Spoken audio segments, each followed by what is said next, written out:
las economías donde esto era un factor influyente.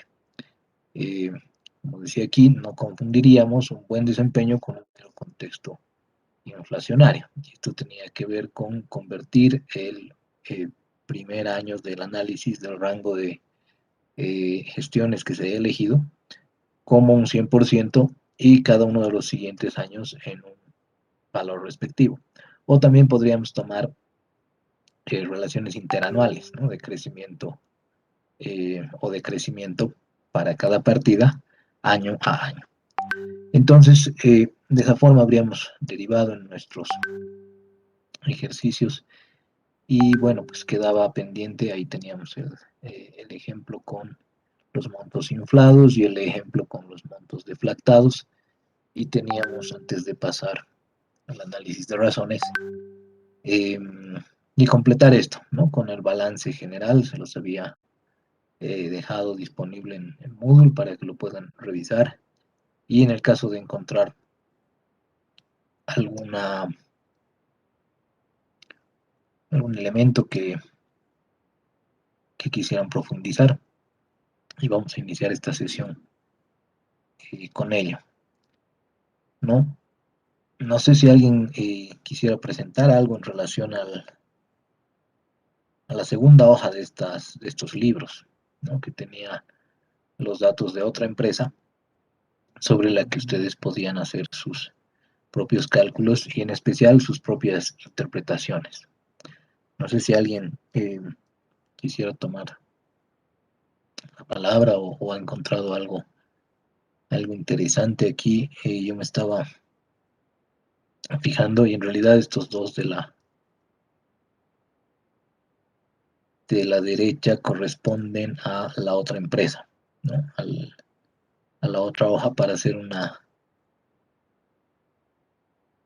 comparación. Aquí, por ejemplo, si lo hacemos solamente tomando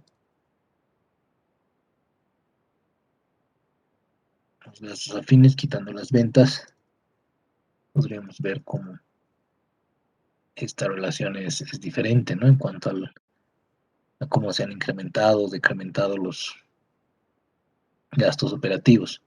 Y probablemente aquí se vea con mayor atención esto que quería comparar. En el lado derecho he puesto una escala para que el eje llegue a 90%, con el ánimo justamente de ilustrar esto que les comentaba el día miércoles. Los márgenes de rentabilidad de la izquierda, que era este gráfico con el que había dejado el archivo, que imagino han podido revisar, tienen un nivel de eh, margen bruto. Esto que está como ganancia bruta es porque viene del bloque de nombres de la nomenclatura del propio estado de resultados. Pero aquí están reflejados los márgenes.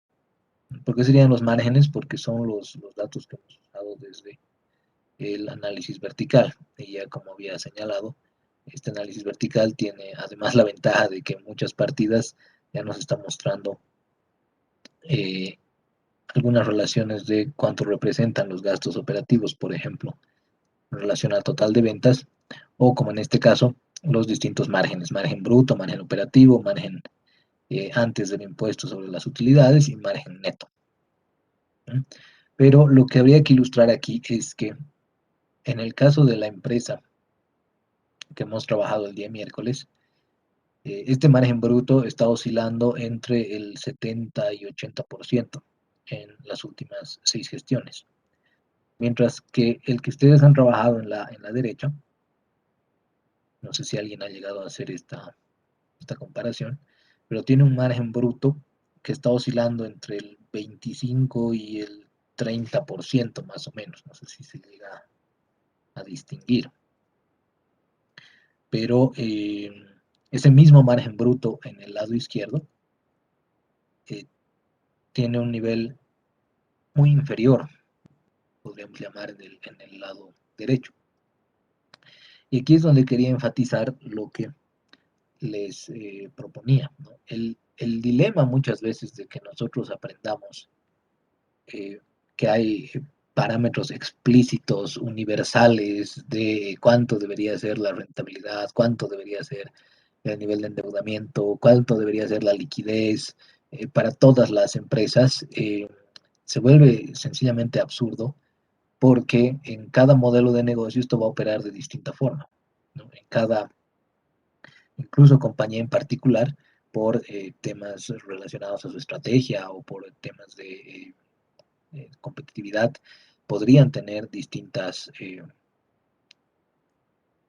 exposiciones en cuanto a su desempeño, ¿no? Esto que veíamos en la parte de preámbulo de análisis financiero cuando considerábamos los estados eh, en función o reflejando la realidad económica de los modelos en los que opera, se dan este tipo de diferencias. Y bueno, aquí uno de los primeros reflejos en donde yo veía esto era en este margen bruto. Y aquí la pregunta podría ser si alguna de las empresas está mejor o peor que la otra, ¿no? Porque eso es lo que suele saltar en las conclusiones cuando somos reductivos, ¿no? Cuando tenemos este pensamiento de que en el libro decía que este ratio o este indicador tenía que estar entre tal y tal monto para que esté bien, entre comillas, y si no, está mal. Entonces, si en el libro dice que el margen bruto, por ejemplo, tiene que estar entre 50 y 60, la empresa de la derecha está mal y la empresa de la izquierda está bien, ¿no? Por lo menos mejor de lo que se refleja. No sé si les suena ese tipo de apreciaciones, pero es la razón principal por la que a veces uno, eh, en sus primeros informes, en sus primeros análisis, eh, plantea cosas como esa, y claro, el que recibe o el usuario de ese reporte lo que les plantea es, pero pucha, estas dos empresas, ambas son corporaciones que están muy bien solventadas en el país, que operan a muy gran escala y que son muy reconocidas y que tienen una reputación que podría aparentar que alguna está bien o la otra está mal, o que esta, por ejemplo, podría llegar eh, a lo que me refiero es que si esta redujera su eh, margen bruto a 60%, probablemente estaría siendo muy ineficiente. Mientras que esta, llegando a niveles de margen bruto de 30%, probablemente eh, está teniendo un desempeño extraordinario. Entonces, no sé si me dejan entender con la analogía, ¿no? Pero esto de universalizar los ratios y de reducirlos a que solamente hay un parámetro sobre el que deberían estar cada uno de estos, y esto incluso antes de que entremos, ¿no? a esa temática, ya se va reflejando con estas gráficas que podríamos realizar en función a los análisis que hemos desarrollado el día miércoles, el vertical y el horizontal, en sus distintas formas además. Y a lo que no tiene que llevarnos es a esos universalismos reductivos, ¿no? Entonces aquí un margen entre 70 y 80% es perfectamente eh, estimable porque, o sea, tendríamos una expectativa muy válida de tener estos niveles de margen bruto, que significarían que el costo de ventas está en cuánto? Está en un 20 a 30%, ¿no? En estas últimas 6 gestiones. Ahora, un costo de lo vendido de 20 a 30% en el caso de la izquierda y un costo de lo vendido en el otro caso de cuánto, de casi 70%, ¿no? Porque estoy usando el recíproco del margen bruto. Entonces, como decía, ¿no? Esta empresa de la izquierda que es Telecel y esta empresa de la derecha que es Avícola Sofía, alguien podría decir, no, este está mal porque la otra tiene mayor margen bruto, digamos, debería llegar a más.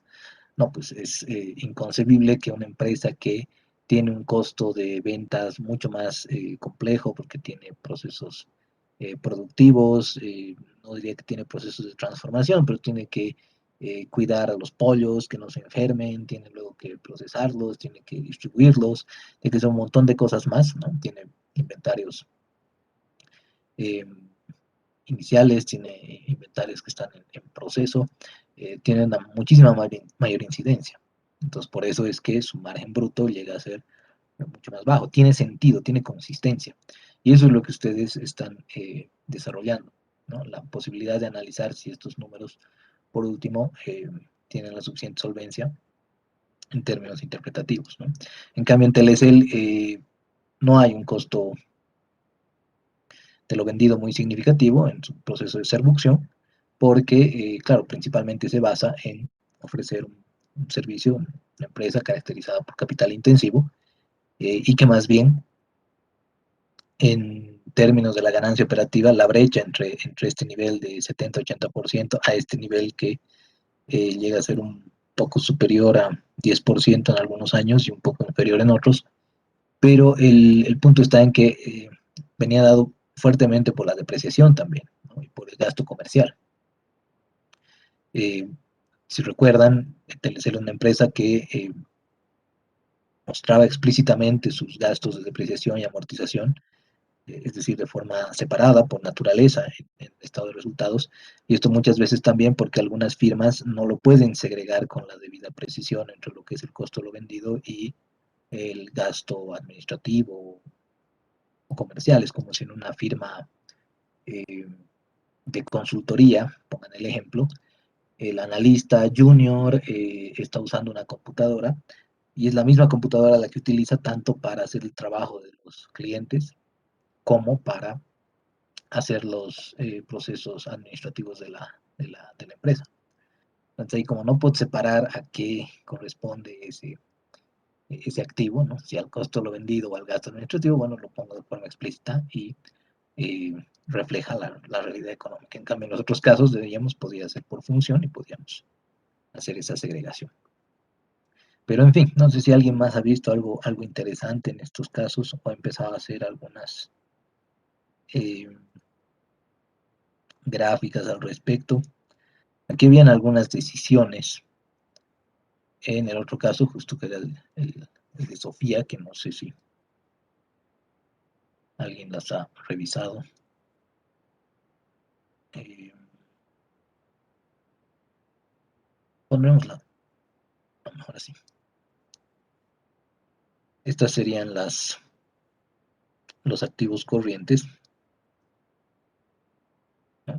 Las distintas partidas. Y claro, no están los años, pero bueno, los podemos poner. Listo. Ahí está, ¿no? Para cada una de las gestiones. Y aquí hay algo curioso que ocurre. No sé si alguien quisiera comentarlo. Algo que se refleja y que hace notar, ¿no? Una diferencia que se ha ido dando año tras año. E incluso lo podríamos cotejar con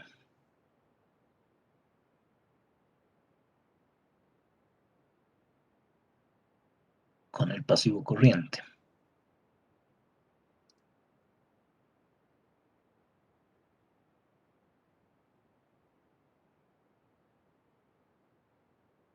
Ahí está.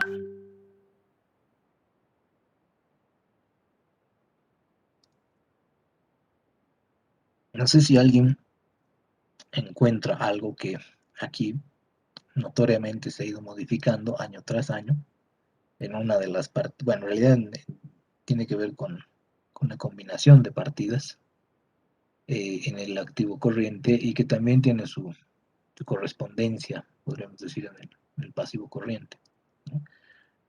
Porque claro, esta ya sería una versión gráfica de la evolución de las distintas partidas año a año y eso es lo que estamos buscando eh, interpretar, ¿no? No se trata de nuevo de construir un millón de gráficas, sino más bien de eh, revelar qué es lo que tienen por detrás, qué es lo que implican por detrás. Si quisieran cambiar de gráfico, por ejemplo, este está en términos absolutos, pero lo podríamos pasar a relativos. Aquí tienen un montón de gráficos en Excel que me imagino que los manejan, no los voy a eh, explicar en ese sentido. Pero esto sería ya una versión del análisis vertical incluso, ¿no? Claro que es solamente para el componente corriente, tanto de activo y de pasivo. ¿Por qué? Porque todas las columnas se han vuelto un 100%, como ven ahí, y cada una de las partidas se vuelve un componente, ¿no? Porcentual. Y aquí creo que es más visible lo que quería exponer. Pero antes no sé si les resulta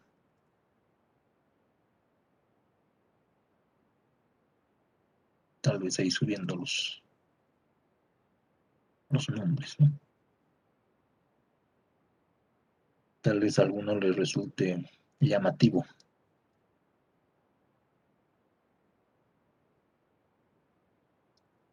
A ver, así.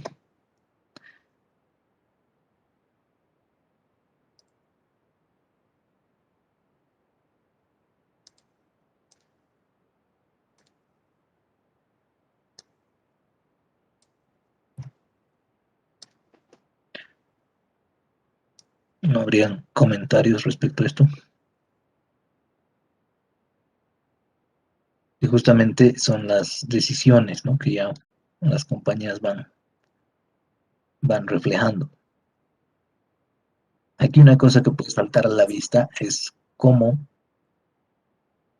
los anticipos a proveedores han tenido un cambio de política, ¿no?, que en unos primeros años correspondían a,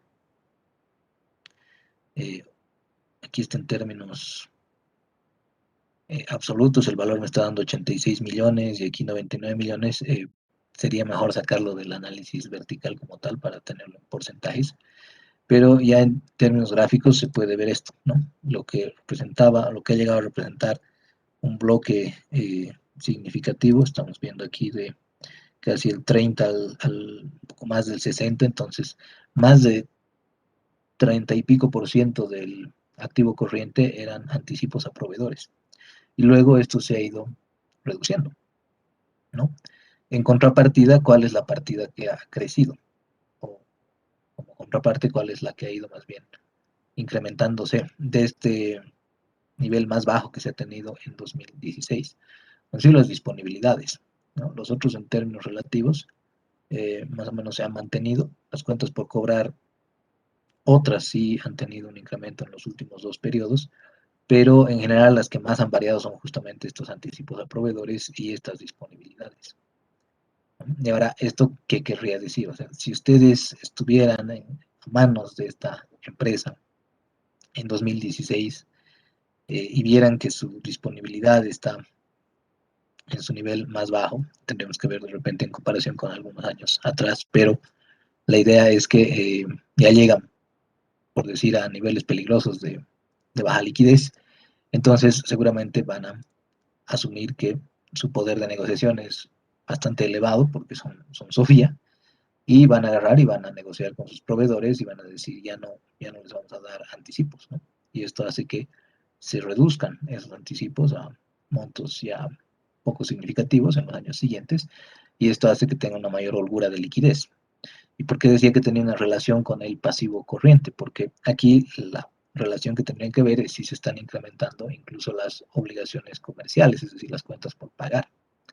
Es agarrar a los proveedores, decirles, bueno, ¿saben qué? Yo soy Sofía, así que si me quieren seguir proveyendo, yo les voy a dejar de pagar por anticipado, voy a, todo esto que tenía, digamos que proveedores tenían 99 millones en 2016 y en 2020 tenían 11 millones, o sea, tenían casi el 10% de lo que era en 2016. ¿Por qué esto les convendría? Porque claro, así tienen el dinero en líquido disponible para lo que sea que tengan que afrontar. ¿Y por qué los proveedores estarían dispuestos a aceptar estas nuevas condiciones? Porque claro, de nuevo, son Sofía, así que su poder de negociación es alto y por supuesto depende del tipo de insumo que estarían manejando, pero de repente estos 11 millones, claro, siguen estando con empresas de las que dependen por ser proveedores únicos o proveedores muy sofisticados en términos de lo que entregan. Pero ahí están las decisiones que se van reflejando, ¿no? Entonces aquí cuando ven una cosa de este estilo es donde ya empiezan las indagaciones, el agarrar y decir, aquí hemos cambiado anticipos a proveedores por liquidez, ¿no? Y si los proveedores se han enojado conmigo, bueno, pues vendrán otros proveedores también. Eso es a lo que nos referíamos con concentración en clientes y concentración en proveedores, ¿no? Que, claro, por supuesto, se refleja aquí también en obligaciones comerciales. Lo propio pasaba con, daremos este ejemplo adicional. Eh, Aquí hay algo interesante también en lo que ha terminado haciendo Sofía. Me pondré nomás los nombres para que pueda interpretar mejor. Pero ¿qué es lo que se refleja acá, por ejemplo?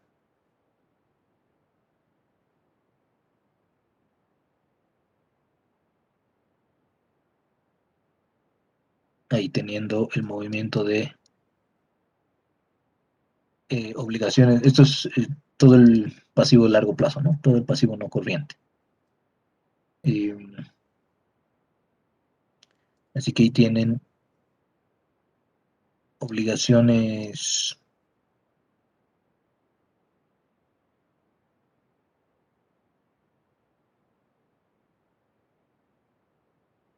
Bueno, en amarillo están las emisiones por bonos, en anaranjado están los montos de préstamos bancarios, y lo que sí no estoy viendo acá es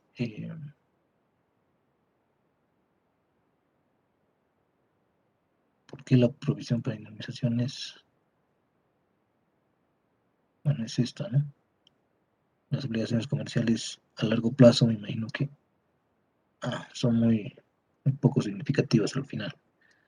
Son solamente 600.000. Bueno, es eso. Pero esto es algo que eh, funciona típicamente como un recambio de deuda, como un refinanciamiento de la deuda. Porque lo que en algún momento significaban montos de emisiones de bonos, es decir, de financiamiento bursátil, 128 millones, pasa a ser 93, pasa a ser 69, pasa a ser 48 y pasa a ser 28. Mientras que los que van creciendo son préstamos bancarios.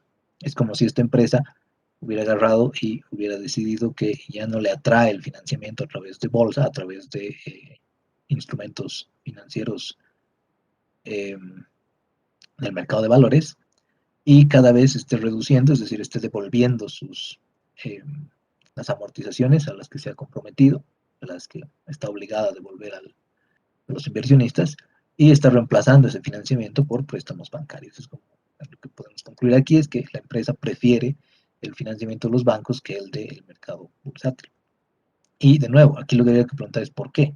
En general lo que pasa es lo contrario, ¿no? Si vemos más adelante el ejemplo de droguerías Inti, eh, pasa lo mismo, pero al revés, ¿no? Cada vez son menos los préstamos bancarios y más bien las emisiones se hacen más significativas en su estructura, porque, claro, el mercado de valores, diríamos, tiene mayores beneficios en cuanto a las tasas menores que nos dan, la reputación institucional que deriva de poder emitir en el mercado de valores, porque esto obviamente requiere de un proceso de due diligence, de diligencia de vida, de que estás en orden, ¿no? Tienes que reflejar que tu empresa es pues suficientemente solvente como para poder hacer ese tipo de operaciones. Sin embargo, lo que estamos viendo acá, además hay plazos más holgados, más adecuados para, ¿no? En la estructuración no es un dibujo libre, pero se puede personalizar más al tipo de empresa que esté queriendo hacer esta entrada al mercado de valores. Pero de nuevo, ¿no?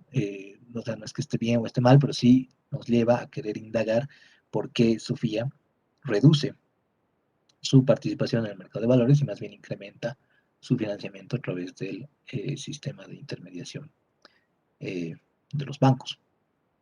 Ahí entrarían los juegos, ¿no? De por qué ustedes, si fueran empresarios, preferirían financiarse a través de banco y no a través del mercado de valores. Bueno, un millón de decisiones. Aquí otra cosa que habrían decidido, cómo han logrado reducir estos anticipos a proveedores, que obviamente derivan una mayor holgura de su liquidez, de su disponible, pero cómo se lo han tomado sus proveedores o a cuáles les han hecho esta renegociación como para que puedan haber salido triunfantes, ¿no? Entonces ahí se dice, no, pues la mayoría de nuestros proveedores no tienen una concentración muy fuerte y por ende no dependemos con mucho riesgo de algunos en particular, sino que simplemente los podemos reemplazar, ¿no? Entonces, toda esta serie de elementos van surgiendo en función a que vayan desarrollando estas distintas formas de ordenamiento de los datos, de las cifras, y que los lleven a esto que hemos denominado revelaciones, ¿no? Más que el número en sí mismo. Los números no son eh, tan importantes si no llevan por detrás un significado, ¿no? Eso es lo importante. Pero bien, eso podría complementar el ejercicio del miércoles. No sé si habría algún comentario, si es que alguien se ha animado a hacer alguna aplicación de todo esto en el ejercicio que tenían para ello. Es que quedan preguntas.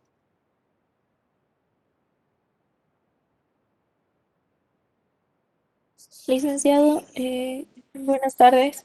Adelante, Yoli, buenas tardes. Bueno, yo he avanzado un poco con el ejercicio, pero en la parte de los estados de resultados. No he avanzado más Ya, con lo que estaba viendo. ¿Lo con muestra? este de Sofía. Sí, es el E5, ¿no? El que estaba así. Es con el de Sofía, si no me Exactamente. equivoco. Sí, exactamente, Yeli. ¿Y tienes algunos insights que quisieras compartirnos? Bueno, he avanzado con el vertical Ujú, y bueno, hay muchas cuentas que me salen en cero. Y cuando he hecho el tema del horizontal, he hecho igual el inflado y el reexpresado. ujú. Y he visto igual, ¿no? Que aquí ya se ven más cambios y hay un crecimiento en las cuentas de otros ingresos en los años 2016 y 2020. Sí, ahí, por ejemplo, yo ya no, mi discurso no lo he llegado a desarrollar como hubiera querido. He puesto estos gráficos ya más al vuelo ahora, pero tengo la impresión de que aquí les muestro una cosa interesante que identificábamos con el curso del anterior semestre. La única diferencia es que en el anterior semestre no puse los estados, al final, déjenme ver, 1.151 millones, deberían ser 1.151 millones, estaba bien. Por alguna razón no incluí el 2015, el anterior semestre, y, o sea, partíamos de 2016. Comprenderán que eso ya impide que tengamos exactamente los mismos resultados, porque el año base, esto está mal, es de 2016 a 2020, se vuelve un año posterior, ¿no? Entonces esto distorsiona un poco. Pero algo que, esto en realidad lo extraía de ahí, ¿no? Para compararlo con Telecel. Pero algo que señalaba Gelly, que me parecía muy interesante, era el tema de cómo podíamos identificar dónde había un mayor. Aquí hay un buen insight, por ejemplo. Esta es la tendencia en gastos operativos, ¿no? Que está reflejando tanto el costo de ventas como el gasto operativo, como el gasto administrativo y el gasto de comercialización. Creo que el gasto administrativo incluso era solamente un subtítulo, así que lo podemos remover de ahí, pero están estos tres, ¿no? Ahora, de esto, ¿qué podría llamarnos la atención? Eh, Esto me parece interesante de lo que señalaba Jelly, ¿no?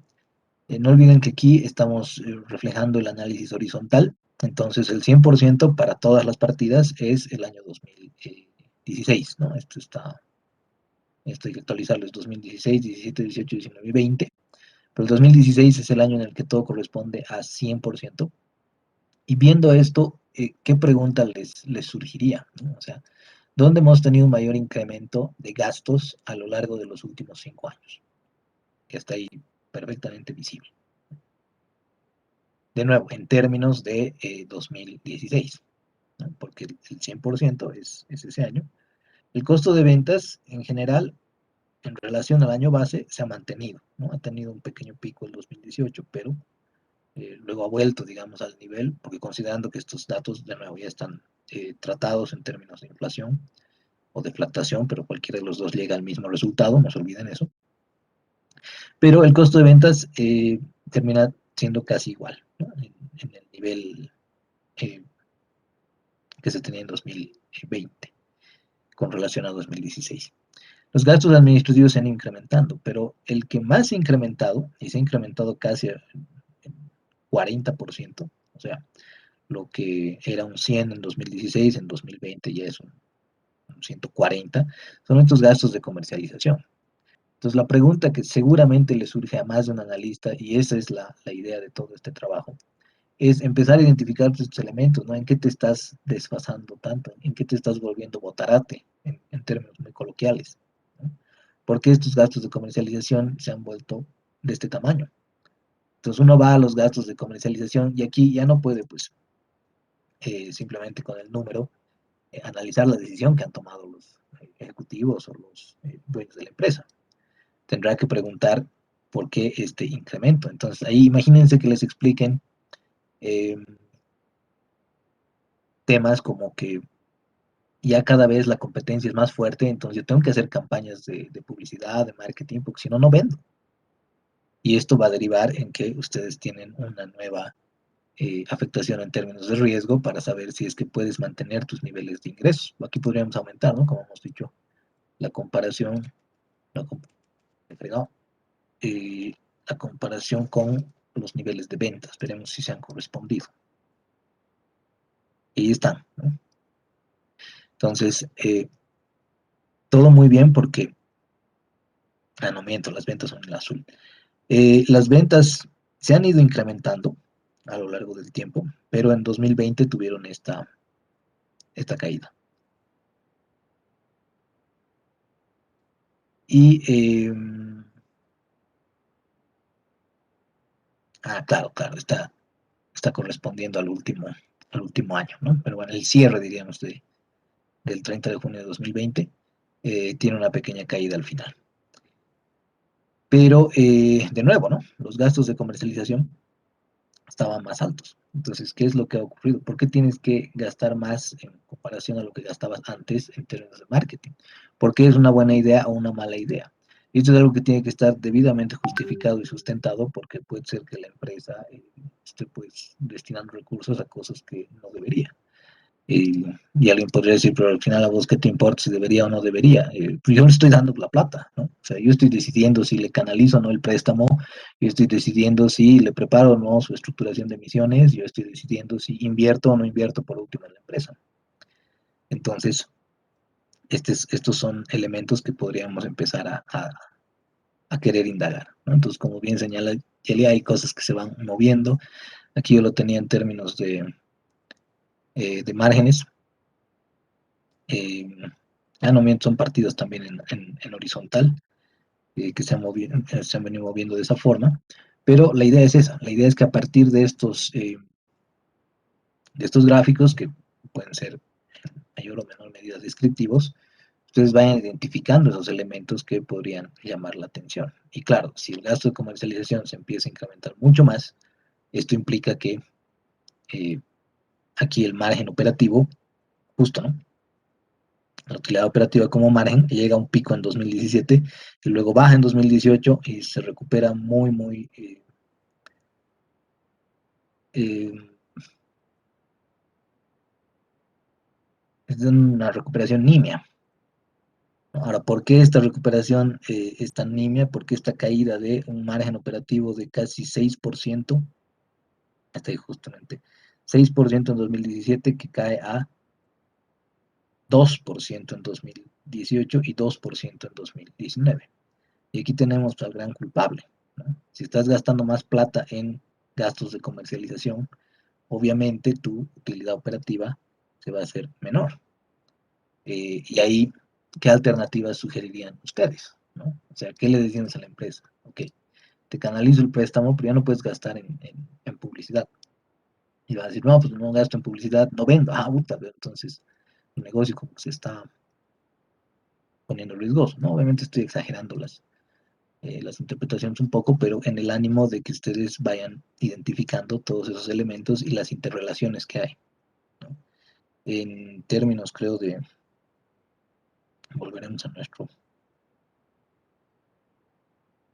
nuestro ejemplo, en términos de, aquí ni siquiera sé, ampliaremos un poquito esto para ver los montos. Aquí está. Lo que quería revisar con ustedes era este tema de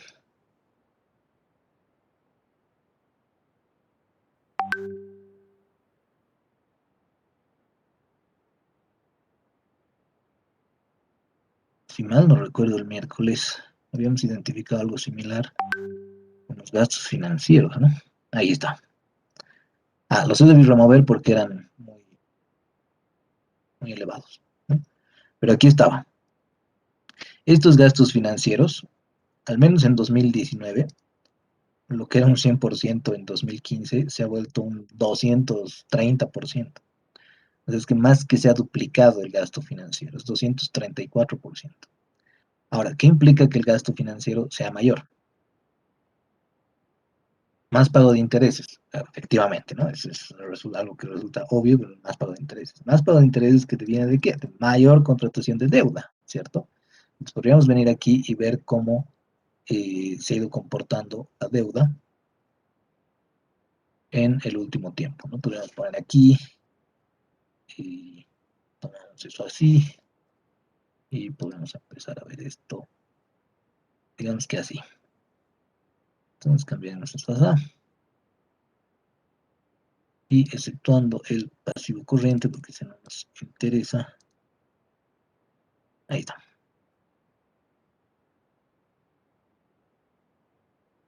Las deudas financieras de largo plazo, me imagino. Haremos más como, ahí está, ahí está. Esto es que nos va a dar el valor absoluto. Estas deudas financieras de largo plazo, que más o menos ha mantenido un nivel interesante, pero del otro lado habían otras deudas financieras que están en gris, ¿no? Que en 2015, por ejemplo, llegaban a 200 millones, luego llegaban a 227, pero ya con el tiempo se han ido incrementando, a 435, a 510, luego a 559, luego a 438, ha bajado el último año, pero esto es lo que está derivando en esa gráfica, ¿no? Si quieren la ponemos ahí al lado para que eh, se vea esa comparación que queremos hacer. Tendría que estar reflejando justamente esa subida de intereses, pues, bueno, y lo dicho. Si ustedes suman solamente el café con el gris, incluso lo podríamos aislar aquí.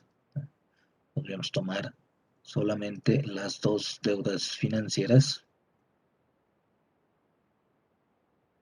para ver si se parece un poco la gráfica con la de los intereses.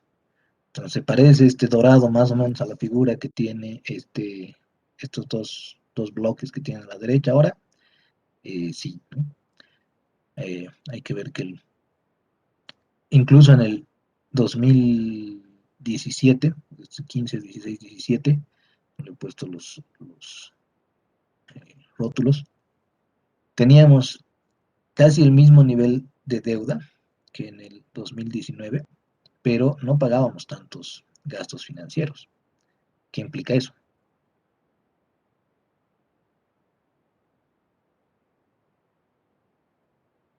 Porque estos son los gastos financieros que están reconocidos aquí, ¿no? En los estados de resultados. Y nuestro pico, de nuevo, ha sido 234% en relación al año base de 2015. Entre el 2017 teniendo el mismo volumen de deuda que en 2019, donde hemos tenido nuestro pico de gastos financieros, bueno, pues hemos debido empezar a parecer más riesgosos para el mercado y por ende los bancos han empezado a cambiar los términos de tasas de interés o las emisiones que hemos realizado ya no han tenido el mismo eh, rendimiento para los inversionistas, ¿no? Es decir, no pagamos el mismo interés eh, en 2019 que en 2017. Ahora puede ser que estemos pagando más. Pero de nuevo, todos estos elementos tienen que ver con los porqués.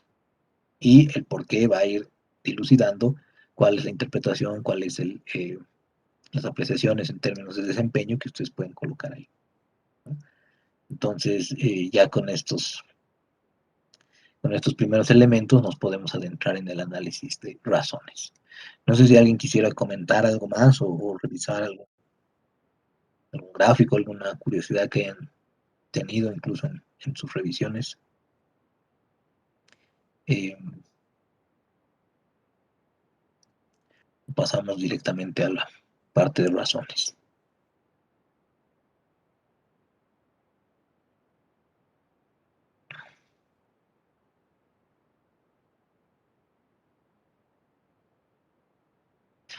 Bueno, todo claro entonces con estos análisis verticales y horizontales.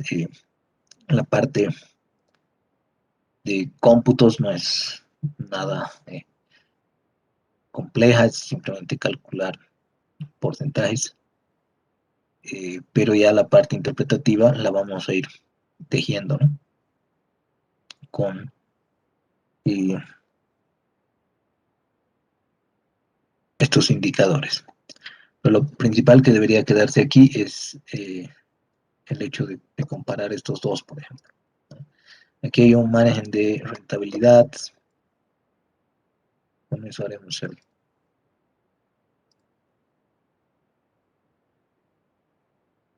la introducción, ¿no? Lo siento.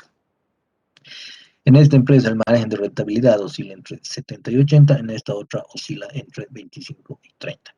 Alguna de las dos está mal o está bien, no se trata de ser tan reductivos, ¿no? Depende de modelo de negocio, depende de a qué se dedica la empresa.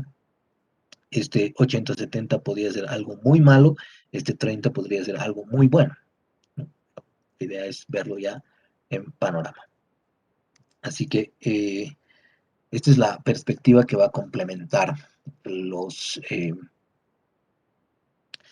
primeros enfoques, las primeras herramientas de análisis financiero. A estos porcentajes que hemos obtenido a través del análisis vertical y horizontal y las respectivas tendencias o estructuras que nos han reflejado, van a requerir de cotejarlas con algunos cocientes, con algunos índices que eh, van a ser construidos, elaborados a partir de la combinación de ciertas partidas, ¿no? Pero aquí hay que ser enfáticos de la misma manera como en el anterior caso, en que no es el número en sí mismo lo que estamos buscando, sino su significación, su interpretación. Entonces, como dice ahí, es un tema del cálculo de valores relativos entre sus partidas principales. Las razones en sí mismas no valen mucho, ¿no? Nadie va a agarrar y va a decir es 2,76. Y claro, o sea, ¿qué implica que sea 2,76? En algún caso será bueno, en algún caso será malo, en algún caso será una cosa crítica de urgencia y en otro caso probablemente algo que resulte intrascendente. Lo que dice ahí, ¿no? Lo importante es desarrollar un criterio profesional para evaluar si es que implica algo, entre comillas, bueno o malo. En general hay 5 grupos de razones, pero con lo que hemos empezado toda esta parte de la materia, eh, tenía que ver con la recomendación, ¿no? De que en cada modelo y en cada negocio en particular, ustedes mismos van a ir construyendo sus propias razones para medir el desempeño en el futuro, porque los modelos, por supuesto, van a ser diferentes, ¿no? Pero en general tenemos el grupo de liquidez o solvencia de corto plazo, que es la capacidad de afrontar las obligaciones que van a vencer en el término hasta el cierre de la gestión. El endeudamiento o solvencia de largo plazo, que tiene que ver con cuánta proporción de deuda puedo llegar a tener en la estructura de capital de la empresa, es decir, en el financiamiento que ha obtenido la empresa en el transcurso del tiempo, y si va a poder, por supuesto, devolver todo ese dinero, ¿no? Luego hay un grupo de razones de actividad, que otros denominan de eficiencia operativa, que nos van a dar principalmente en los modelos de negocio comerciales algunos plazos o transcurso de días hasta que se da la venta o hasta que se da el cobro o hasta que se da el pago, y también las relaciones con la rotación de activos. A esos tres grupos normalmente los categorizan como grupos que tratan de medir el riesgo de una actividad, de una compañía, y del otro lado tenemos también el grupo de razones de rentabilidad, y estos ya tendrían que enfocarse en términos de rendimiento.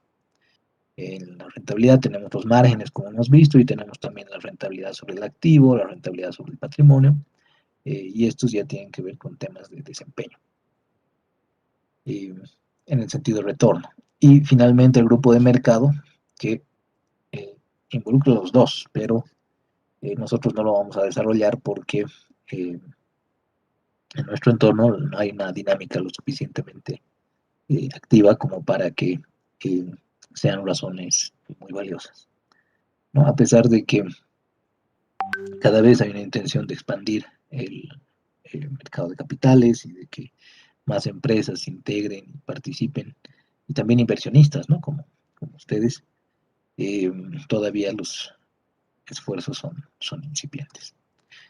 Así que hay tres tipos de comparación en general. El primero que podemos denominar análisis muestral, que tiene que ver con tomar los estados financieros, los datos, la información de compañías que se asemejen, aquí dice al sector, pero en la medida de lo posible al modelo de negocio, porque hemos visto que podrían haber serias diferencias, y hacer una comparación, ¿no? Con el promedio de, algunos llaman con el promedio de la industria. Eh, un segundo grupo que podría ser sobre series temporales, que es el que más vamos a realizar nosotros, que implica comparar las razones que se han obtenido en el último periodo o en alguno de ellos y compararlos con su perspectiva histórica. Y el final, que es dentro de las categorizaciones, que se denomina combinado, que incluye ambas relaciones comparativas. Eh, aquí hay una ejemplificación de lo que involucra ir más allá del sector, ¿no? Para tratar de aterrizar al modelo de negocio en cuestión. Estos son indicadores de liquidez, tanto la razón corriente como la prueba ácida, o la liquidez corriente también, comúnmente eh, denominada. Y lo que ven ahí en el panel de la derecha son las distintas empresas a las que corresponden esos niveles, ¿no? Están COBE, Corani, El Feo, Elfec, está de La Paz también, o sea, empresas asociadas a la, aquí dice, suministros de electricidad, gas y agua. Pero en esos tres bloques seguramente hay algunos elementos particulares para cada tipo de actividad, ¿no? Incluso dentro de la electricidad podría haber una diferencia entre ser una empresa generadora de energía eléctrica, una empresa de transporte de energía eléctrica, de electricidad, y una empresa de distribución de energía eléctrica. Entonces, en los tres casos, probablemente tengamos algunas actividades o algunos elementos que son más críticos en relación o en comparación al resto, ¿no? Y esto, por supuesto, sería un factor importante que deberíamos considerar. Aquí, por ejemplo, nos saldríamos de los cánones habituales de cuánto sería una liquidez corriente prudente. Porque de nuevo, si nos vamos al libro, nos va a decir una liquidez prudente va a ser entre 1.5 y 2.5, digamos, 3. Eh, estos parámetros que intentan universalizar, si ven aquí, no aplicarían tanto porque hay empresas que tienen 20 veces el activo corriente en relación al pasivo corriente, o el activo corriente que aquí eh, no habría mucha diferencia. Tiene sentido que no haya mucha diferencia, ¿no? A ver, en relación a lo que decía Jimena en algún momento de eh, tener puntos recuperables del examen. Eh, ¿Por qué esos dos niveles, a pesar de que uno corresponde a la razón corriente y el otro a la prueba ácida, están más o menos en el mismo nivel? Y bueno, no llego a notar cuál es el gris, pero no sé si alguien tiene alguna buena respuesta para devolverle 5 puntos, digamos, de su examen. Ahí tienen en 2011, por ejemplo, ¿no? Tienen la razón corriente en el lado izquierdo y tienen la prueba ácida en el lado derecho. Para esa compañía que francamente no noto, es el FEO, es la empresa de energía eléctrica, de distribución de energía eléctrica de Oruro. Esta empresa de distribución de energía eléctrica de Oruro tiene casi el mismo nivel en razón corriente y prueba ácida, ¿no? En todos los años. Ahora la pregunta es ¿por qué? ¿Tiene sentido que tenga el mismo nivel de razón corriente y prueba ácida?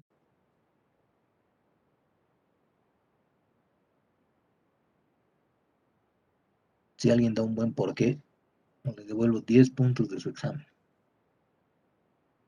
Dicen, ¿será que es porque una empresa de suministro de electricidad no tiene inventario? Y Ajá, excelente, Jonathan. ¿Y por qué no tendría inventario? porque es suministro de electricidad y es casi un servicio, se podría decir, ¿no? Ajá. Y ¿Y por qué en el otro caso, en el de La Paz, sí hay una diferencia? ¿No? Que está ahí más o menos. No sé si es, no logro, no sé si es de La Paz, che. No, es justamente TDE, ¿no? Es transportadora de electricidad. Eso tiene un buen porqué. Bueno, Jonathan ya se ha llevado los 10. No sé si alguien más quisiera llevarse algo explicando por qué en el otro caso hay diferencia.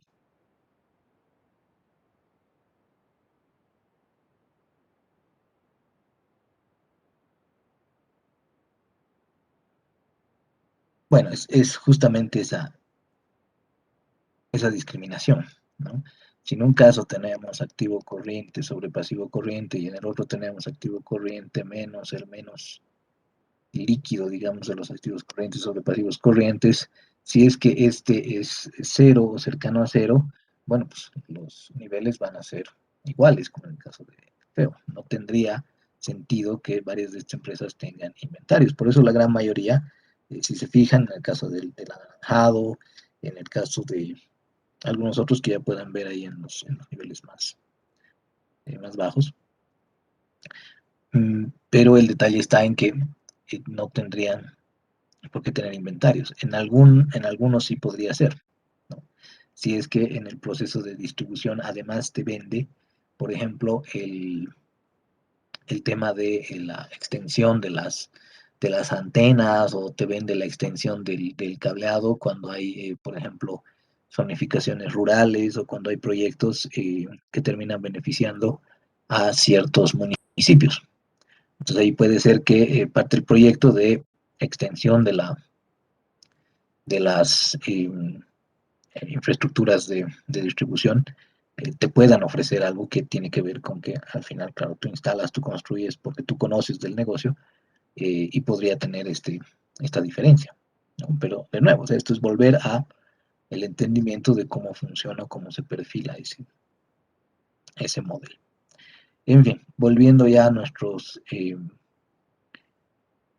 conceptos, los lineamientos previos a un análisis de razones tienen que ver con que la desviación de una razón solamente representa un indicio, ¿no? Automáticamente no podría eh, ser causal de que ya sea una señal de alarma y de alerta para decir que todo se está yendo al diablo. No, lo que hay que hacer es un tejido a partir de alguna de estas desviaciones y encontrar, identificar los porqués y en caso de que no tengamos una claridad al respecto, nos pongamos a revisar esa causalidad, ¿no? Ahora, de nuevo, cuando hay a veces respuestas un poco nerviosas, cuando hay, vamos a dejarlo como unas argumentaciones poco sustentadas o que se perciben débiles, entonces ahí es donde probablemente hay que preocuparse y revisar otros elementos, o directamente negar la solicitud. Un segundo elemento, evitar efectos de estacionalidad usando periodos del mismo inicio y fin. Esto porque a veces las empresas, por más de que tengan cierres en ciertas fechas, por cómo se han registrado al abrir la compañía en empresa o en impuestos, eh, son distintos, ¿no?, a los de sus comparables, pero sin embargo operan el mismo modelo de negocio. O al revés, podrían ser empresas que están categorizadas como industriales, pero en el fondo son más comerciales que industriales. Y esto va a derivar en que sus cierres sean en fechas diferentes y por ende las estacionalidades puedan variar. Entonces ahí hay que hacer el trabajo de volverlas comparables, ¿no? De preferencia usar estados financieros auditados y bien auditados, no auditados de manera cuestionable. Mismos métodos, técnicas y planes de cuentas procesados, es decir, a todos los números tendríamos que aplicarles las mismas pruebas de consistencia, las mismas fórmulas, los mismos cómputos. Y bueno, esto que ya habíamos revisado con el análisis horizontal, la inflación puede influir, se necesita trabajar sobre números reexpresados y reclasificados si amerita, ¿no? Así que con ello abordaremos las revelaciones que pueden venir de estas razones por detrás. Las fórmulas no voy a comentarlas porque están no solamente en el texto que deja el Moodle, sino en cualquier texto de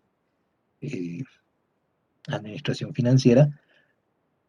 Como decíamos, estas razones de liquidez miden esa capacidad de afrontar obligaciones de corto plazo. Más que obligaciones también se incluirían los requerimientos de efectivo y de disponibilidades de las operaciones cotidianas, ¿no? Entonces, ahí viendo cómo está estructurado el componente de activo corriente, dice aquí deberíamos evitar sobreinversiones en liquidez, porque eso es lo que se manejaba en este ejemplo, ¿no? Si teníamos un patrón de 1,5 que va hasta 2,5 o hasta 3, porque más allá de eso es un costo de oportunidad elevado, habría que ver por qué estas compañías están en 10 veces, 15 veces, 20 veces de liquidez. Porque sí tiene sentido, ¿no?, de que las empresas no se hacen para tener efectivo, no se hacen para que el dinero esté, entre comillas, estancado en disponible. Deberían estar invertidos esos recursos en otros tipos de activos que generen un mayor rendimiento. Entonces ahí hay distintas formulaciones para medir estos criterios de liquidez. Primero es el más conocido, activo corriente sobre pasivo corriente, ¿no? Cuántas veces cubre el activo corriente el pasivo corriente. Entonces, si es que esto estuviera por debajo de 1, por ejemplo, sería extraño, pero podría haber algún tipo de incluso de estrategia que se maneje de ese modo. Pero la idea es que tengamos un punto intermedio, ¿no?, ahí entre lo que es excesivo, lo que es una sobreinversión en liquidez, lo que es dinero estancado y lo que es también riesgoso, ¿no?, porque si nos quedamos sin la cantidad de recursos suficiente para afrontar las operaciones rutinarias, podemos afectar nuestra credibilidad también, ¿no? Si no rotamos el inventario, si no cobramos las cuentas por cobrar, en fin. Aquí estaba esta prueba ácida que era con la que hacíamos la comparación. Entonces Jonathan tenía mucha razón, porque si ese inventario es de 0, entonces al final las dos razones se igualan, pues, ¿no? Y de esto deriva esos casos que estábamos viendo en la pantalla. Finalmente, una razón de efectivo, podría también haber una razón de disponibilidades y cuentas por cobrar, pueden haber pruebas defensivas, pueden haber varias otras, pero de nuevo, se aplicarán en función de lo que estamos tratando de descubrir. Y esto se resume en estos apuntes que hemos incluido, pero lo que hay que enfatizar es que no son los únicos, ¿no? Estos serían posibles interpretaciones que podrían darse a razones que, por ejemplo, se están reduciendo a lo largo del tiempo y que va a implicar. Va a implicar una mayor dependencia del flujo de actividades de operación. Es decir, si yo estoy bajando mis niveles de liquidez, estoy esperando que el que provea los recursos, el flujo de efectivo, sean las actividades de operación, ¿no? Y probablemente la necesidad de financiamiento. Pero si es que esto se hace consistente en el tiempo, bueno, de nuevo, ¿no? El analista se va a dar cuenta y va a decidir no darme el financiamiento porque justamente estoy atravesando eh, por estas situaciones, a no ser que le demos una muy buena razón y sea que mi, no sé, mercadería está ahí incautada o está detenida en la aduana, entonces necesito el financiamiento para liberarla y luego ya puedo vender y luego todo bien. Ok, todos esos serán temas que hay que contemplar, ¿no? Porque se va a afectar seguramente esa capacidad de asumir deuda. Mientras más deuda obtiene la compañía, canaliza la empresa, cada vez se hace más difícil que pueda obtener más. Esta sería la contraparte. Altos niveles de liquidez pueden representar altos costos de oportunidad, como estábamos diciendo, en un caso, o alternativamente podrían ser una etapa de preparación. ¿Esto qué quiere decir? Hay situaciones, voy a volver a nuestro ejemplo acá, ¿ya? Hay situaciones en las que algún reductivista podría decir que por tener niveles de liquidez que están en estos eh, sitiales ya un poco ridículos, ¿no? De 18 veces, 23 veces, podría no serlo tanto, ¿no? ¿Por qué? Porque ¿qué ocurriría si es que en realidad la compañía está acumulando recursos para alguna adquisición que quiere realizar en la próxima gestión, ¿no? Entonces ahí tiene sentido. Ahí es donde de nuevo agarrar y decir si está por encima es automáticamente malo, ¿no? Si está por encima de 7 veces es automáticamente malo. Eso es muy limitado, ¿no? Podría ser. O sea, si es que no tenemos de nuevo una buena razón para que estén en esos niveles elevados y la mayor parte del tiempo el dinero esté ahí pajareando en el banco, entonces diríamos, es un alto costo de oportunidad, porque con esa plata podría estar abriendo nuevas unidades de negocios, podríamos estar reemplazando maquinaria, adquiriendo nueva tecnología, en fin. Pero podría ser también que, como dice aquí, estemos en una etapa de preparación para realizar adquisiciones, o sea, me estoy, entre comillas, ahorrando para que un día de la noche a la mañana me compre la otra compañía, o me compre sus títulos al menos en el mercado y de a poquito vaya ganando poder en su gobierno corporativo, pero esto es tema de cosas más complejas. O también podría estar queriendo afrontar tiempos de inestabilidad e incertidumbre. O sea, aquí hay que volver a los análisis en los que, digamos, yo soy una firma eh, IASA, como aceite fino, y estoy viendo que los tiempos futuros van a ser bastante inestables y que el precio de la soya va a estar muy volátil en el mercado internacional. Entonces yo me tengo que preparar. Yo me tengo que preparar para cuando los precios de los insumos, por ejemplo, bajen y yo pueda adquirir fuertes volúmenes, porque sé que en cualquier momento pueden volver a subir de precio.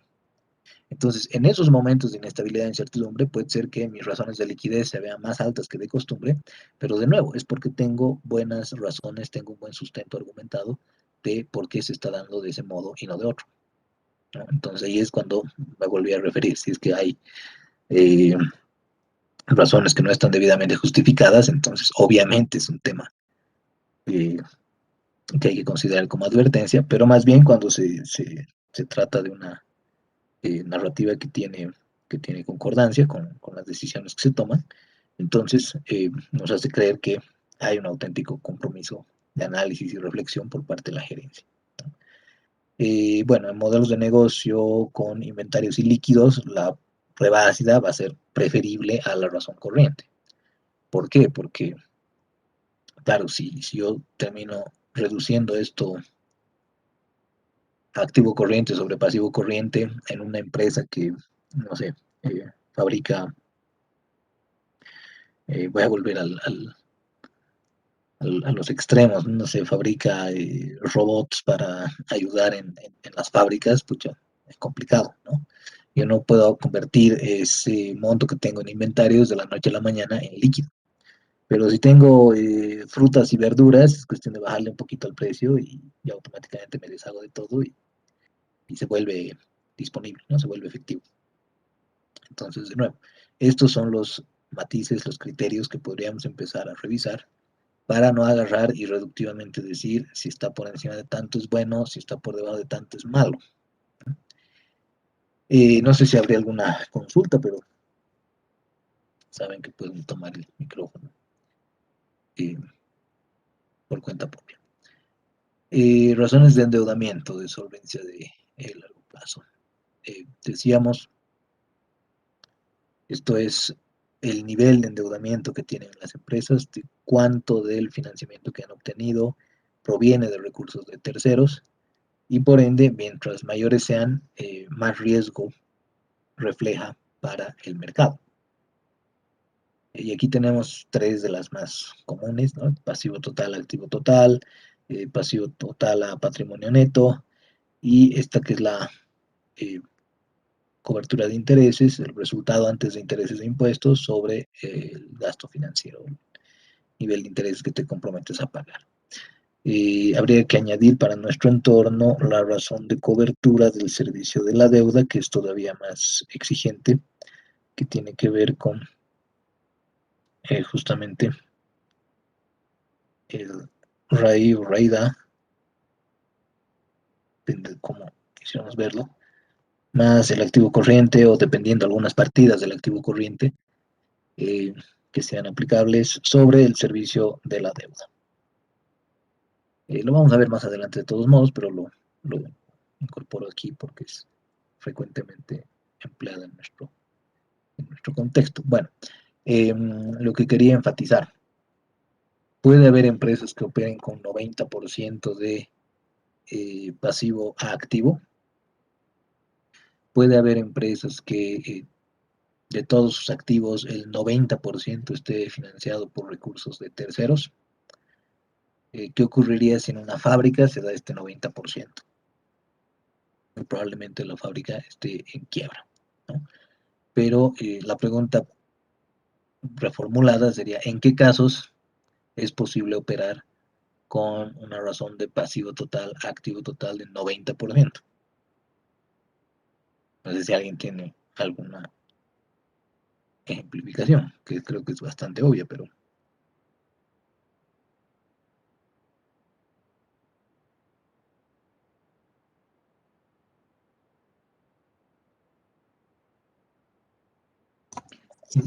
Licenciado, buenas tardes. ¿qué tal? Buenas. Juan Quizá Gabriel. los bancos operan de esa manera, Ajá, ¿por qué serían los bancos, Juan Gabriel? porque trabajan con el dinero que adeudan a los ahorristas. Ok, excelente. Estoy aquí anotando algunos bonos. Excelente, Juan Gabriel. El 90% de activos que sean pasivos, es decir, si del activo total el 90% está representado por pasivos, en la mayoría de los modelos de negocio, en la mayoría de las empresas sería un suicidio, ¿no? O sea, ya serías completamente insolvente a ojos de los inversionistas y de los analistas en el mercado. Sin embargo, como nos dice Juan Gabriel, el 90% de pasivos respecto al activo en el banco es la cosa más normal del universo, incluso puede llegar a niveles mayores. ¿Por qué? Porque entendemos el modelo de negocio, en qué consiste el modelo de negocio del banco, en pedirle dinero a los ahorristas, al público, para prestarlo, ¿no? Y prestarlo a una tasa más cara que el interés en estos tiempos paupérrimo que le paga a los ahorristas. De esa diferencia de tasas genera un spread, pero esto no deja de tener en consideración que la mayor parte pues, de los recursos que maneja el banco son ajenos, ¿no? Entonces, en el banco es parte de su modelo de negocio habitual, es el 90% de pasivos. Entonces, de nuevo, en esas razones universalizantes tendríamos algunas dificultades, ¿no? Muy bien, Juan Gabriel, muchas gracias además. Veamos algunos insights, ¿no? Porque esto es lo que más nos interesa. Nuevamente, si ustedes ven un montón de números, esos números no son tan complicados de computar o de procesar, sino más bien el reflejar una, un discernimiento de qué es lo que está ocurriendo ahí, hacia dónde se dirigen, cuáles son las decisiones que están tomando, qué tipo de estrategias, cuál es su modelo, en fin. Hay algunas cosas que son bastante obvias, como las que están en pantalla ahorita. Estoy dando cuenta que en algunas las voy a reformular también. Pero bueno, sobre las razones de endeudamiento. Un alto endeudamiento refleja un mayor riesgo, ¿cierto? ¿Por qué? Porque el amigo que te ha pedido 5 pesos prestados un día, a la semana siguiente te ha vuelto a pedir 10 y vos le has vuelto a prestar, y a la semana siguiente te ha vuelto a pedir 5, vos seguramente le has dicho, andate al diablo, primero pagame mis 15. ¿No? Lo propio va a hacer el banco, lo propio van a hacer los distintos participantes en el mercado. Si la empresa solicita un préstamo de 1 millón de bolivianos y el banco se lo ha otorgado, y a los 2 meses vuelve y pide otro millón, bueno, a no ser que tenga muy buenas razones para volver a pedir el millón y además cotejando con que haya hecho lo que ha dicho que iba a hacer, se le puede dar, pero incluso a una tasa mayor de repente, ¿no? O sea, ya, el anterior préstamo te lo he dado 8%, pero ahora te lo voy a dar a 12% porque eh, te estás arriesgando más, ¿no? ¿Por qué? Porque automáticamente implica una menor solvencia, ¿no? Mientras más eh, se necesita el flujo de efectivo que genera la compañía para pagar intereses, para pagar amortizaciones de capital y demás, es decir, para el flujo de actividades de financiamiento, obviamente implica que se ponen en riesgo las utilidades y el funcionamiento propio de la compañía, ¿no? Entonces, mientras más alto el endeudamiento, menor la capacidad de aumentar el nivel de apalancamiento. Vamos a usar como si fueran similares por ahora, pero como si fuera lo mismo, pero lo que dice ahí, ¿no? Tenemos menos capacidad de obtener deuda u otros instrumentos para financiar activos. Esto que veíamos en el ejemplo que yo denominaba, ¿dónde estaba?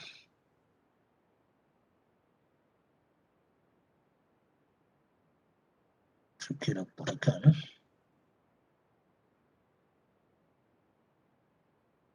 Ahí está. Esto que les mostraba que es usual es un refinanciamiento, ¿no? Porque aquí, si vemos en términos de deuda, se ha mantenido más o menos hasta el mismo nivel, solamente que he pasado de eh, cierto tipo de instrumento, he pasado de cierto acreedor, que eran los inversionistas en bonos, a de nuevo el banco, ¿no? Entonces aquí no hay un aumento en el nivel de endeudamiento, pero el punto es que mientras yo más me apalanque, menos oportunidad tengo de usar otros instrumentos. Y como les digo, normalmente es al revés. Normalmente uno se va despidiendo de la banca una vez que se formaliza y se corporativiza y puede, por por el cumplimiento de las formalidades, acceder al mercado de valores, acceder al mercado bursátil. Entonces, más allá de lo reputacional, obtiene también ventajas que, de nuevo, aquí no se pueden aprovechar mientras más le sigas debiendo al banco, ¿no? Licenciado, Adelante. buenas tardes, disculpe.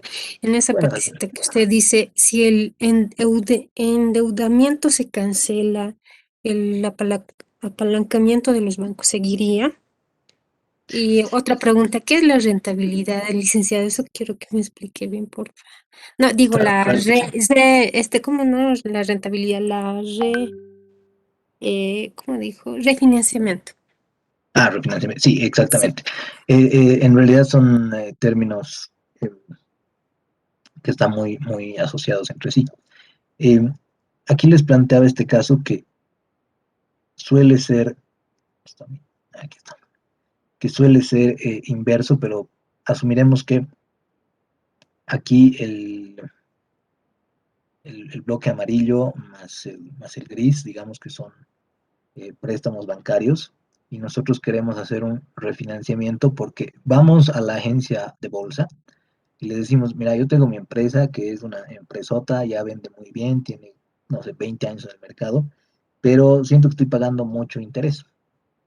Mis tasas van entre 9 a 13%, Y yo sé que si hago una emisión de valores, puedo emitir con títulos a, no sé, 6 a 7%, ¿no? Para empezar. O incluso menos, ¿no? Pero aquí ya se dan cuenta de la ventaja en términos de cuál es el costo financiero. Entonces, lo que podríamos hacer con la agencia de bolsa es agarrar y decir, vamos a hacer una emisión de títulos que vaya exclusivamente a reemplazar esa deuda, ¿no? A reemplazar esos préstamos bancarios, asumiendo de nuevo que esto es al revés, que no es como el caso de Sofía, y vamos a reemplazar eh, esos préstamos que tenemos por nuevas emisiones de bono. Entonces, en el prospecto lo que vamos a poner es que el dinero que recaudemos de los inversionistas, a los que les vamos a pagar 6 a 7%, va a ir destinado a devolver los préstamos bancarios, que de todos modos los hubiéramos devuelto y tenemos la capacidad de generación de flujos de efectivo para hacerlo, pero eso es un refinanciamiento, ¿no? Entonces, como lo que decías, cuando uno cancela el préstamo bancario, eh, va teniendo más holgura, más capacidad para utilizar otro tipo de instrumentos financieros. Entonces ahí incluso podríamos quedarnos haciendo ingeniería financiera con instrumentos híbridos, ¿no? Podríamos hacer emisiones de deuda convertible, podríamos hacer acciones preferentes redimibles, podríamos hacer toda una serie de instrumentos que nos permitan tener condiciones más ventajosas, ¿no? Entonces eso es el refinanciamiento, es reemplazarlo. Y sé que hay algunos usos que ahorita le están dando muy específicamente en un sentido de la normativa y del derecho para todo lo que ha habido con el decreto de los prestatarios que han visto sus créditos en, en, en distintas situaciones, ¿no? Algunos. Ahí entiendo que las nociones son igual, diferentes, ¿no? Como en esto de empresa pública que les decía en alguna empresa pública, justo hoy les comentaba a los de Fin3, en general Microsoft es una empresa pública, porque en términos globales no tiene nada que ver que la empresa esté financiada con capital estatal, con capital de, eh, de las instituciones gubernamentales, eh, sino más bien el hecho de que su patrimonio sea accesible por parte del inversionista común, ¿no? Entonces, a veces hay que separar, digamos, las nociones y los contextos en los que se están utilizando, pero aquí nos estaríamos refiriendo a ese reemplazo de deuda como refinanciamiento. Y claro, cuando uno ya devuelve esos préstamos o cuando uno amortiza esas emisiones, ya tiene más capacidad de contratar otras. Entonces esa sería un poco la figura con la que nosotros lo estamos utilizando. Y finalmente, mayor solvencia también va a ver reflejada en la alta razón de cobertura de intereses, es decir, el número de veces que el resultado antes de intereses e impuestos cubre el gasto financiero que estamos anticipando, ¿no? Entonces, como hemos dicho, aquí más importante va a ser la razón de cobertura del servicio de la deuda, pero la vamos a ver más adelante. Creo que por un tema de tiempo nos quedamos ahí. No sé si tuviera más consultas o comentarios o ejemplificaciones. Licenciado, yo creo que en el ejemplo de Sofía, evidentemente en su financiamiento que era bonos, lo fue cambiando a bancos. Sí, Quizá puede ser un motivo su liquidez, ¿no? Porque, y no, y el momento tal vez que no tiene nuevas oportunidades de inversión, prefiere su disponible ir pagando al banco, qué sé yo, mensualmente, a no tener los bonos que se pagan al finalizar el periodo, ¿no? Quizá estoy equivocado, licenciado, pero no sé no, su opinión. es más bien una buena contribución. Esa es buena parte del trabajo del analista, ¿no? El ir atando los cabos de alguna manera coloquial. Eh, como bien señalas, en disponible, por ejemplo, ha habido un incremento, ¿no? Hasta el último periodo. Pero aquí habría que ver que de todos modos se están saliendo de las emisiones, es decir, de la contratación de instrumentos bursátiles, pero para volver al banco, ¿no? Y como dices, sería más para tener hasta la soga al cuello, porque ese es uno de los usos que se le da a la deuda. Aunque no crean, es parte de las decisiones de estructura de capital, que aunque a la empresa le vaya de maravilla, siempre tenga un poco de deuda. Y un poco en línea con lo que señala Juan Gabriel. Uno diría, pero ¿por qué yo voy a contratar deuda si, digamos, la cervecería es un buen ejemplo? Como la cervecería vendo cerveza en Bolivia, entonces estoy en el mejor negocio del universo, ¿para qué miércoles contrataría deuda? Y esto muchas veces tiene que ver con que si estás en un muy buen negocio en el que no te va a ir mal por ninguna razón del mundo, eh, tus clientes, tus gerentes se relajan, ¿no? O sea, es como que se vuelven más eh, laxos en términos de cumplimiento con algo que cuando es un préstamo al banco tiene que eh, responderse, ¿no? Cada mes o cada trimestre, como esté estipulado, con ciertas cuotas. Entonces ahí podrían haber muchísimos elementos, habría que indagar un poco más en Sofía, si es que han hecho ese reemplazo para tener cada mes alguna devolución, porque es cierto, la emisión de los bonos normalmente tienen pagos de cupones cada 180 días, pero eso no es una norma, ojo, ¿no? Es algo que podría incluso volverse mensual si se quisiera. Pero, de nuevo, si quisiéramos evitar el tema de el, el tener a los gerentes un poco relajados porque ya no tienen esas obligaciones mensuales y estamos queriendo volver a ello, tal vez podrían existir algunos otros mecanismos, pero habría que revisarlos. Y lo otro que señalas de alternativas de inversión adicionales, porque aquí lo que tenemos que ver es esto, ¿no? Que de todos modos se está incrementando el activo fijo neto, así que están haciendo inversiones. Pero es bueno que lo digas, Juan Gabriel, porque cuando la empresa tiene recursos en exceso con los que, entre comillas, no estás muy segura de si invertir o no invertir, lo que se recomienda es devolverlos a los inversionistas, ¿no? Es devolverlos como dividendos, compras de acciones en otros países. Aquí no se puede tener acciones comunes en tesorería, pero se recomienda devolver, porque al final, por hacerte el que puedes manejar más cantidad de recursos de los que estás, digamos, confiado de poder administrar, terminas invirtiendo en cualquier cosa, y en esa cualquier cosa también te puede ir mal, ¿no? Entonces terminas perdiendo el capital más que rentabilizarlo y eh, preservarlo, ¿no?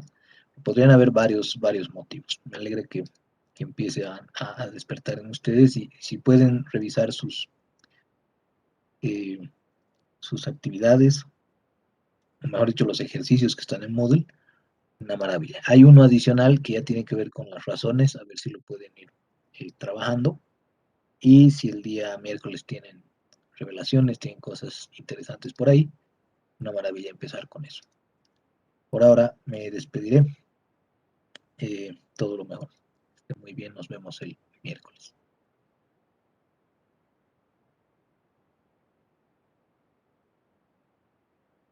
Gracias, licenciado. A ustedes. Gracias, Liz. Que les vaya muy bien, Rubina. Hasta luego, Luisa. Gracias. Hasta luego.